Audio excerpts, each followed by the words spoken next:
Our next speaker is the co-chair of the International Artemia Aquaculture Consortium Steering Committee. This is Professor Liying from the Asia Regional Artemia Reference Center, and her presentation will be on Artemia resources in China. I'm from Asian Regional Artemia Reference Center, and the center is situated in Tianjin University of Science and Technology in China.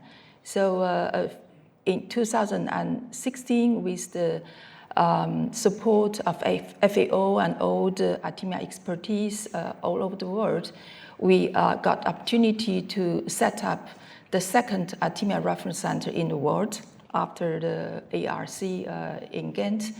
And the center was officially opened in April of 2018. So today I'm just briefly introduce you some information on the development and utilization of Artemia resources in China. So the graph on the left shows you the distribution of main commercial cyst harvest sites in China, from the eastern part of China, the Bohai Bay saltworks, to the central and western part of China, the inland salt lakes. In fact, the biodiversity of Artemia in China is, I say, rich, because we are among the three bisexual species that has been identified so far. We have two indigenous Artemia species, Artemia sinica, located in the salt lakes in the central central region of the country, and also Artemia tibetiana, which can be found in the salt lakes on the plateau. Meanwhile, we have also several populations, parthenogenetic population from the coast side and also western part of China. Moreover, we have also we so-called invasive Artemia species, Artemia franciscana. So it's not local species in China, but it was introduced by artificial inoculation of Great Salt Lake cysts, say about 40 years ago. According to the statistics of Artemia Association in China, there is unfortunately declining annual harvest of raw cysts in past 5 years. So you could see that there was a good harvest in 2021. So we had like 1,600 raw cyst harvest, but since 2022 we have a declination of the harvest. If you see the figure, that the green bar, it's the harvest from the Bohai Bay saltworks. It keeps constant, but the harvest from the other salt lakes, you see there are big fluctuation. China is the largest market demand of the Artemia cysts. So we annually consume around 1,000 to 1,500 metric tons of final products, which account for about 50% of the global Artemia cyst production. So if you see the figure that we have, collected data in 2023, last year, about 70 to 75 of the cysts goes to the shrimp hatchery, mainly Lithopenis venami hatchery. And a small part of Artemia cysts, about 10%, goes to the marine fish hatchery, and also 15% goes to the macrobrachim hatchery.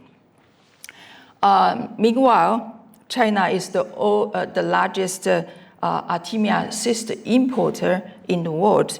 So annually, we import about 2,000 to 3,000 metric tons of raw cysts from Russia, from Kazakhstan, and from Uzbekistan. There are different kinds of Artemia products are used in China. So apart from the Artemia cysts, which is conventional products of Artemia, we also use a lot of decapsulated Artemia cysts.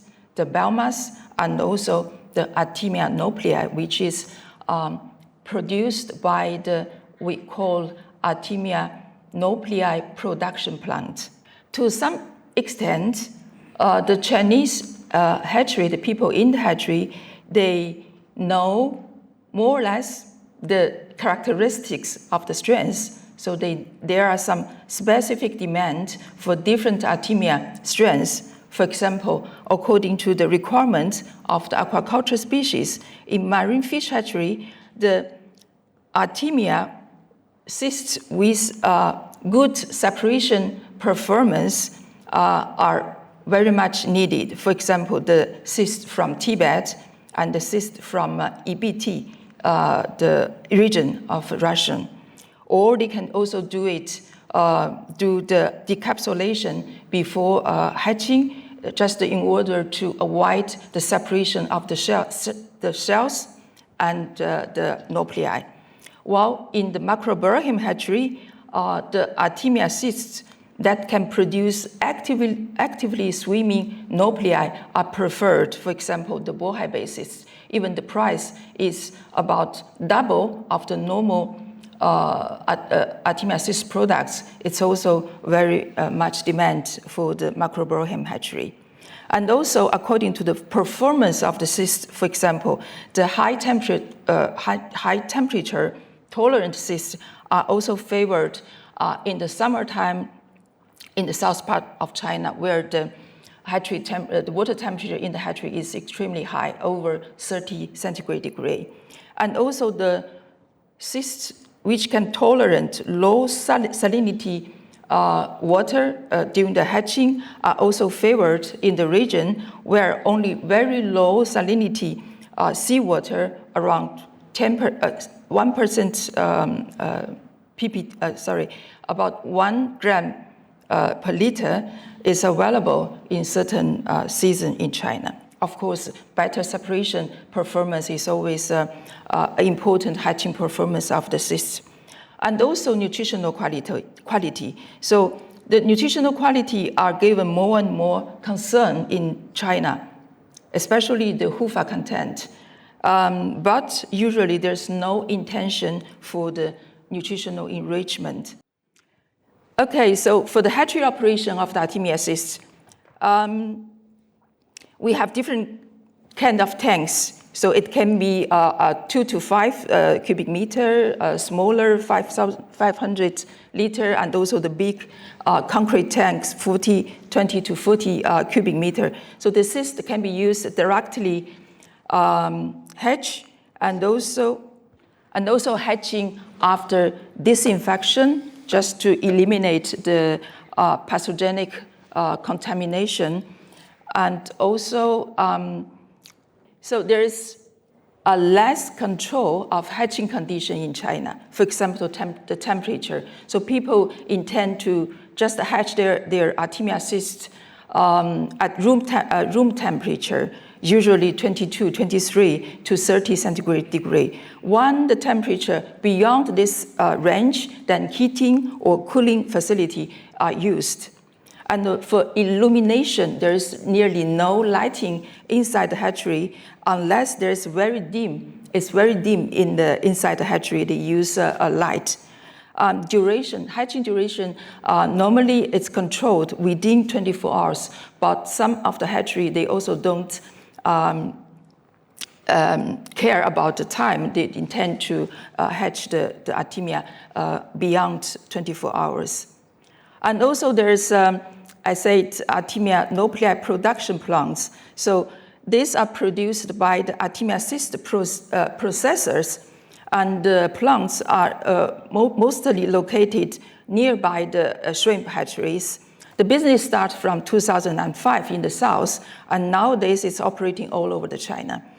They produce like 500 to 1,000 metric ton nuclear biomass using about 150 to 400 metric ton of dry cysts per year.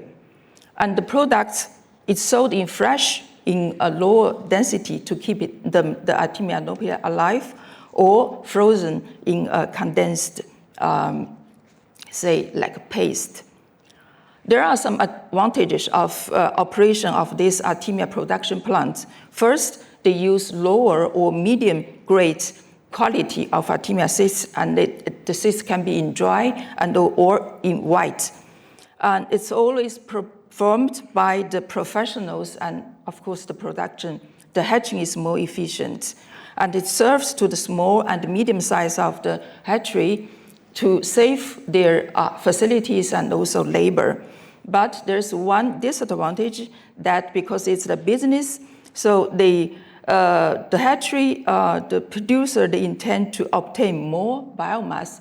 Therefore, they want to hatch the Artemia nuclei for longer time, for example, over the 24 hours. Then there is an issue of biosecurity and nutritional issues. Also, decapsulated cysts. For the low grade cysts, then we decapsulate them. We remove the shell, and we sell them in dry products to the ornamental fish market.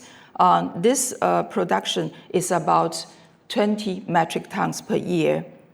And besides the low grade of the cysts, we also decapsulate the medium and high grade of cysts with higher hatching percentage. We preserve them in the cold conditions and sold them to the hatchery just to ensure the better biosecurity and also separation. This is not in big quantity in the market. Of course, biomass. So just Sunny said that they produce biomass in the tank, but in China we do produce a lot of Artemia biomass. So the production is 80 to 100,000 metric ton per year, mainly from the local salt ponds, and also from one particular lake we called Yuncheng Salt Lakes, in the period of April until October a year. So the biomass feed directly to the shrimp, which is just a neighborhood of the biomass ponds, or frozen in cakes. Then the frozen biomass are sold as feed for pet fish, the blisters, and also sold to the shrimp nursery and broodstock maturation sites. And also recently some feed company, they buy the frozen Artemia biomass and to produce the formulated feed as a supplemental ingredients. Okay, we also face some challenges. So, for example, the resources in China, since we don't have like a management tools or the quota system for Artemia harvesting. In fact, we need to develop such a guideline or the system to sustain the harvest and also the proper management of our salt lakes. Because now in context of the global climate change, the big fluctuation of salinity, so I think it's very important to do that. And also to promote the controlled farming in China in Bohai Bay saltworks by a so-called ecological friendly approach. Because we have wild stock in Bohai Bay saltworks, and its nature occurred the Artemia biomass, but now we try to do work with our colleague from Vietnam and try to produce more Artemia biomass as well as the cysts through a kind of technologies, but it's ecological friendly approach it need to be. And the use of Artemia in hatchery, I think we also need to enhance the knowledge on the strain characteristics. For example, the hatching performance of Artemia cysts and the nutritional profile. And also to standardize the hatching operation, for example, the hatching condition corresponding to the strains. Different strains has different hatching conditions, and also harvest protocols as set out in the new FAO Artemia manual. And also we need to train people to do the things in correct way, in a more efficient way. So as a regional Artemia reference center, with the authorization of Ministry of Agriculture and Rural Affairs, we have set up two national aquaculture industry standard. One is for Artemia assist products, the other one is for frozen Artemia biomass. These standards are good, I think, to promote or to improve the Artemia product quality in China. And of course, we also did a very good, successful training course last year in July. It's the first training course that we organized. Around 100 trainees from all over the country come to our center, and the trainees, mainly from the harvest and processing sectors, some of them are the Artemia cyst distributors and also hatchery technicians, salt farmers, and also some researchers from other universities and research institutes. It was so successful. Then this year, we just in preparation, we are doing the second training course in the south part of China in the macrobrahim hatcheries.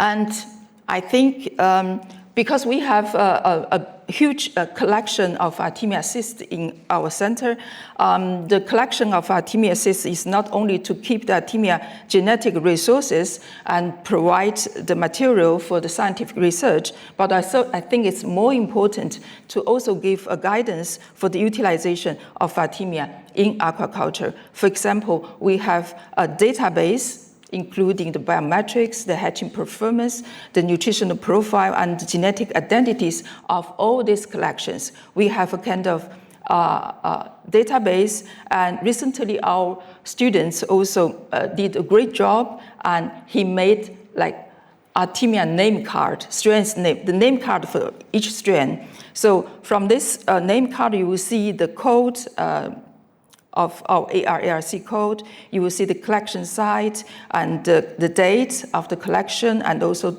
the species. And we have also molecular markers to identify the species and the phenotypic data, for example, the cyst diameters, the length of the instar-1 nuclei, and the HUFA contents, and the color of the cyst, etc. So by click this QR code that we generated, you will see a more detailed information. I think with all this kind of information, it will help the industry, the hatchery, to use the more efficient of the Artemia cysts.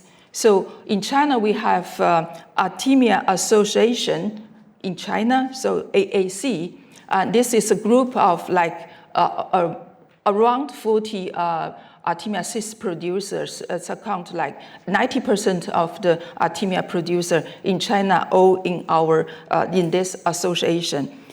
This association is under the umbrella of China Aquatic Product Processing and Marketing Alliance. And I believe that with also the IAAC, the support of IAAC, and also the international collaboration, the sustainable development and also efficient use of Artemia in China will be further improved. I believe it's not only in China, but also in other countries in the world. Thank you very much.